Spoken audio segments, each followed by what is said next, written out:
Il ne s'est pas prononcé sur la question, mais c'est la crainte de la population. Un éventuel troisième mandat d'Alpha Condé en Guinée. Ce soir, on va donner la parole à son ministre d'État et conseiller spécial, Rachid Ndiaye. Bonjour.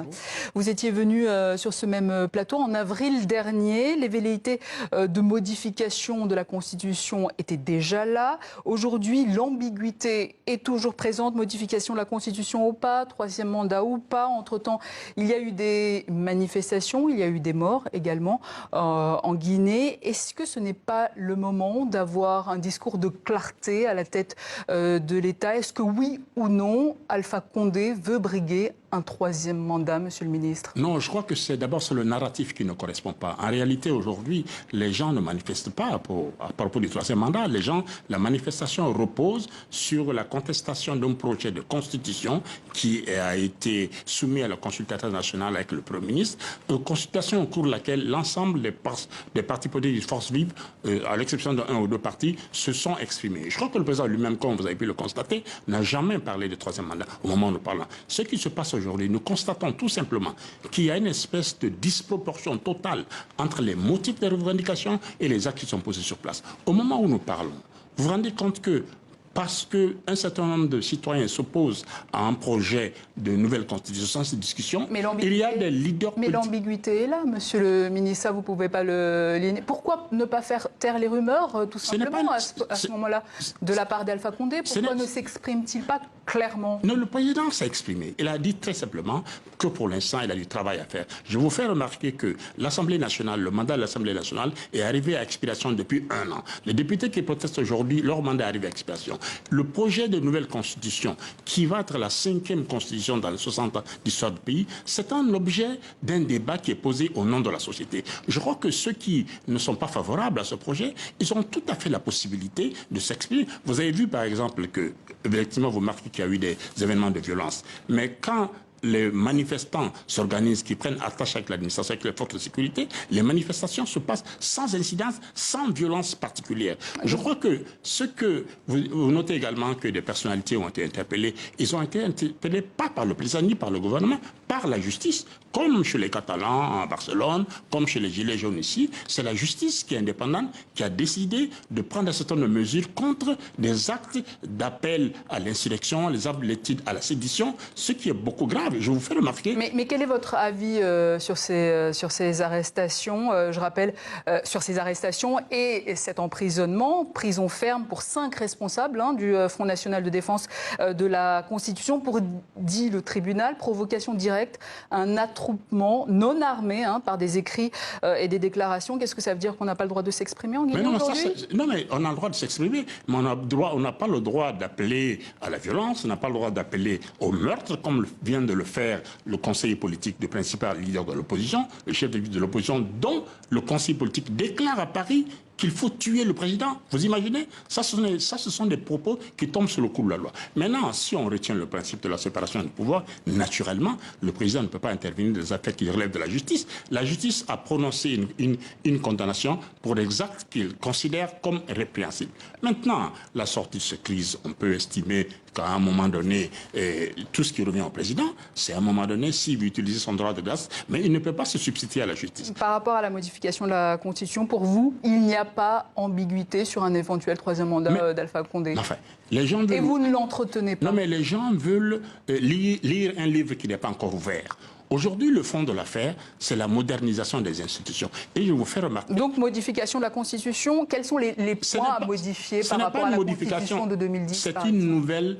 Je vous fais remarquer, la Constitution de 2010 a été adoptée durant une période de transition, qu'elle a été adoptée par un Parlement de transition qui n'était pas composé de membres élus, qu'elle n'a pas jamais été soumise à la volonté populaire, elle n'a pas fait l'objet de référendum. Vous vous rendez compte? C'est quand même important que les citoyens soient dirigés par des lois fondamentales qui n'ont pas voté eux-mêmes. Donc, qu'y a-t-il à modifier aujourd'hui? Ce qui a modifié, c'est qu'il faut moderniser les... Il ne s'agit pas de modification, encore une fois. Il s'agit d'une nouvelle constitution qui prend en compte tous les éléments de modernisation d'une nouvelle constitution, gommer les aspérités de l'ancienne constitution, donner davantage de place aux femmes, donner davantage de place à la société civile. Et encore une fois, tout cela se fait l'objet d'un débat. Le débat n'est pas clos. Le plus important, c'est que chacun participe, chacun donne son point de vue. Mais quand vous vous rendez compte aujourd'hui, l'extrapolation qui en est faite aujourd'hui, vous avez suivi comment les images prises à gauche, à droite ont été montées sur les réseaux sociaux. Oui, il y a pour faire trois images qui ont été truquées peut-être, Oui, mais vous ne pouvez pas nier l'ampleur de ces manifestations. Non, mais Elles sont là et les morts aussi sont là. Oui, mais le problème, c'est qu'on ne peut pas substituer des images fausses à des images réelles. Ça, ce n'est pas possible. Les vraies images existent, mais ce n'est pas les images qui ont été, encore une fois, je ne parle pas... Il y a aussi ces vraies images qui ont été diffusées. Il y a des images qui ont été diffusées, qui sont l'illustration de la situation de tension qu'il y avait dans le pays, parce que tout simplement, les organisateurs de la manifestation n'ont pas jugé utile de prendre les mesures que la loi prévoit, c'est-à-dire que prendre l'autorisation avec les autorités administratives pour se mettre d'accord sur le temps, sur l'itinéraire. Vous avez bien vu que la deuxième manifestation, qui était précédée par celle des manifestations des femmes, il n'y a pas eu de violence. Par rapport aux différents points que vous voulez changer, modifier, peu importe quels sont vos mots, ça fait quand même 9 ans que Alpha Condé est au pouvoir. Pourquoi l'avoir pas fait avant ? Pourquoi attendre quelques mois avant la prochaine présidentielle 2020 pour agir ? Parce que les gens sont là d'imaginer dans quel état il a trouvé le pays en 2010. Il a fallu d'abord rétablir les grands équilibres économiques pendant 2-3 ans. Vous n'imaginez pas ce qu'il y avait comme taux de déficit budgétaire, taux d'inflation. Vous n'êtes pas aussi sans savoir que le pays a connu 3 années marquées par la lutte contre l'épidémie à virus Ebola. Mais 9 ans quand même, ce n'est pas rien. Mais vous savez, il n'y a pas de date précise à partir de laquelle on décide de moderniser une constitution. Il y avait des impératifs au préalable qui ont été pris en compte, qui ont été... vous savez, quand le président arrive au pouvoir, la Banque centrale n'a presque même pas assez de devises pour couvrir les importations du pays. L'inflation est passée de 21 à 9%. Le taux de croissance que nous avons aujourd'hui dans le pays, c'est le taux de croissance les plus importants de la région. Maintenant, encore une fois, le président estime simplement que c'est un débat qui concerne toute la nation. Et ce débat-là, chacun doit prendre part et chacun doit donner à la fois son opinion et son point de vue. Loin des actes de violence, loin des actes qui sont de nature à rompre la cohésion sociale, à rompre l'unité nationale et en même temps aussi ne pas tomber dans une désinformation qui serait aujourd'hui de nature à engendrer une crise. Parce que, vous savez, aujourd'hui, il y a 2 catégories de manifestants. Il y a des manifestants, il y a ceux qui manifestent parce qu'ils ne sont pas d'accord sur un projet, et ceux qui s'inscrivent, il faut le dire, dans une politique de déstabilisation. Mais justement, Monsieur le ministre, demain seront inhumés les jeunes du FNDC qui ont été tués lors des manifestations. Comment vous réagissez à ces manifestations qui ont été meurtrières? Écoutez, c'est une page triste pour l'ensemble du pays.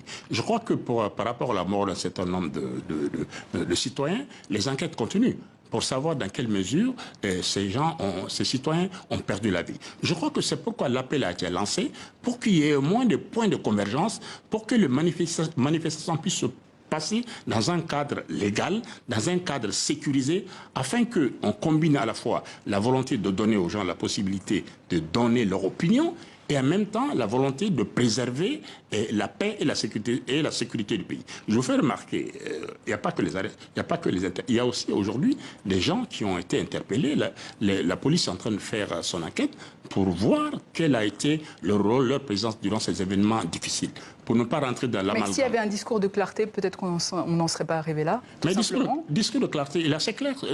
Écoutez, les gens veulent que le président... Ils ne veulent pas de modification de constitution, ils ne veulent pas de 3e mandat. Le message est clair. D'accord, mais le problème, c'est que la démarche pour une nouvelle constitution, elle n'est ni illégale ni illégitime. Vous imaginez... Mais non, le peuple n'en veut pas. Mais sur quoi les gens se basent pour dire que le peuple n'en veut pas? Parce qu'il y a quelques manifestants. Vous allez voir, le président de la République rentre jeudi à Conakry. Vous allez voir comment il va être accueilli aussi par une population qui considère qu'on a le droit de proposer à la nation une nouvelle constitution. Et cette constitution, je vous le garantis, elle ne passera que si le peuple veut qu'il y ait une nouvelle constitution. Et on suivra ce retour d'Alpha Condé en Guinée. Rachid Ndiaye, merci. Je rappelle que vous êtes ministre d'État guinéen et conseiller spécial du président Alpha Condé.